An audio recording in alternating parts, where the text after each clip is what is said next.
Hello everyone, Spider-Man 1991 back again. Alright, now I have this week's comics that I am hoping...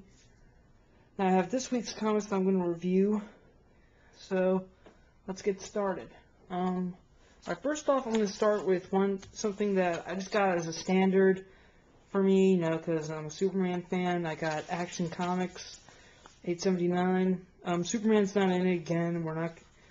Things won't get back to normal until like 2010 or so, but, for now, let's just enjoy Nightwing and Flamebird.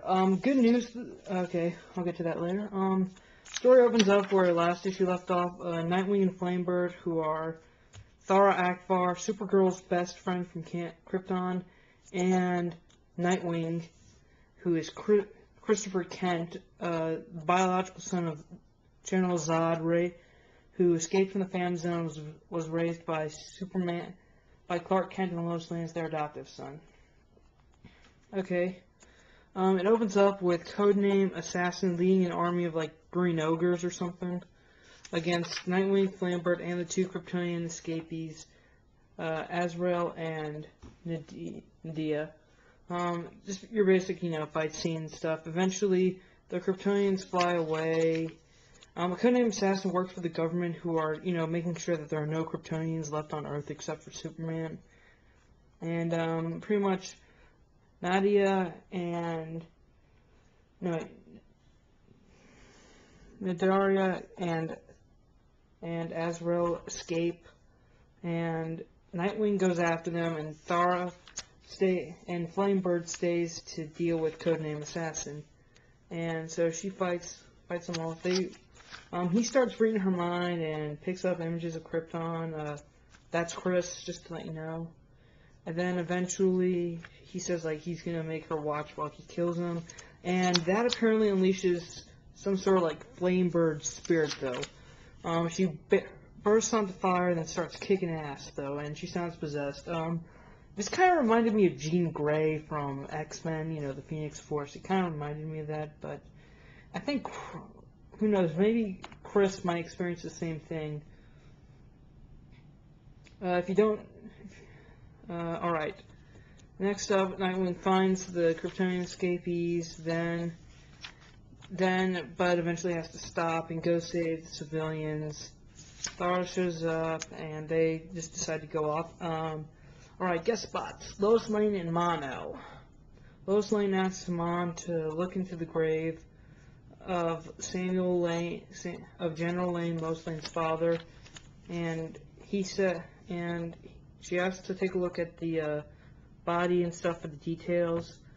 Lois notices one of the details is off and knows that her father is alive. Meanwhile, back at the compound, General Lane is head of the Kryptonian manhunt and stuff, so he orders Assassin back. Then his assistant,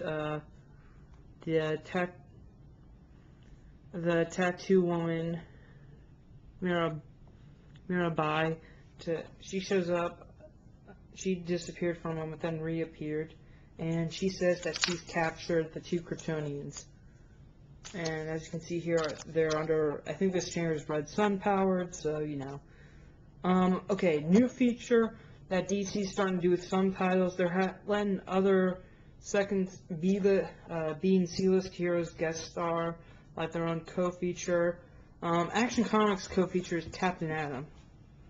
It's pretty much just a few pages long, though. Captain Atom goes out, and he's on some planet with medieval warriors, with medieval weaponry, and they attack him, and he just thinks he's the destroyer who has to destroy stuff, and then he's annihilating all their armies, and then eventually he remembers the Justice League, and then faints, and then they have a sword to him, and that's where it ends up.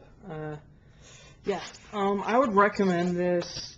I pretty much gave this issue a 7.5 out of 10, because, well, it was kind of good to see some hidden powers of the Nightwing and Flamebird that they might have, and also, if you're a Captain Atom fan, if you're a fan of Captain Atom or any of the Charlton Comics heroes, I'd recommend picking this up, Blast from the Past or something. Alright, the next book, my only Marvel title, which comes out 3 times a month, is Amazing Spider-Man $5.99. This is the conclusion to the American Son story arc. Alright, let's see where it begins. Peter's on the floor dying, and Harry's fighting his dad. Once again, Norman had Harry inject himself with his own version of the super soldier, recreation of the super soldier serum, and Harry's kind of like the Captain America element, see, shield and armor. And Pete's having a flashback to he and Harry talking after a party, and Peter tells him that they're brothers, and at least he doesn't have to suffer from Norman alone. Then they start, I think this is pretty much a fight between Norman and Harry because it's father and son. They're fighting, and there was a cool fight scene drawn, and then eventually Norman starts talking, saying about his plan, and then Harry punches Norman out of Avengers Tower, and Lily Holster, who's been given advanced Goblin formula, goes after him. Meanwhile, Harry looks at Pete, the Spider-Man, but he still doesn't know who he is because Pete's face is hidden by the darkness. Harry goes out, fights his dad some more, it becomes like a father-son dialogue, and Norman declares that he's no longer his son. And then Peter shows up saying his stupid sense is tingling because he knows it's a losing battle and he's practically beaten up because of all the torture he suffered when he tried to infiltrate Avengers Tower. They're fighting, and Peter takes out Menace while Harry deals with Norman. Harry declares that he was never his son, and they go off, and then I love this how Harry was actually able to beat up his dad, though. And then he's about to take him out, but Peter tells him that if he does it, then he'll be exactly what Norman wanted, his son and stuff. Like, he'll be crossing the line that Norman wanted him to do. So, eventually, Peter still tells him that it's his choice, but then Harry just gets up and leaves, takes off the armor, and just walks away from Norman, saying that he's no longer a part of his family. That was good, and Peter's recovering at a hospital. Harry's trying to get the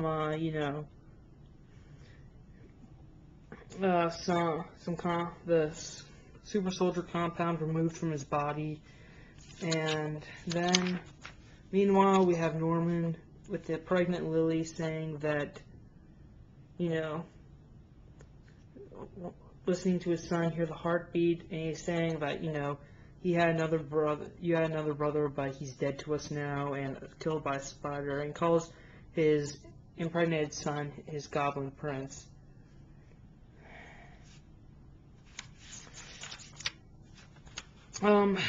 Yep, that's pretty much it for American Son. Was the best Spider-Man arc I have read recently. Is awesome. I love it. It was good.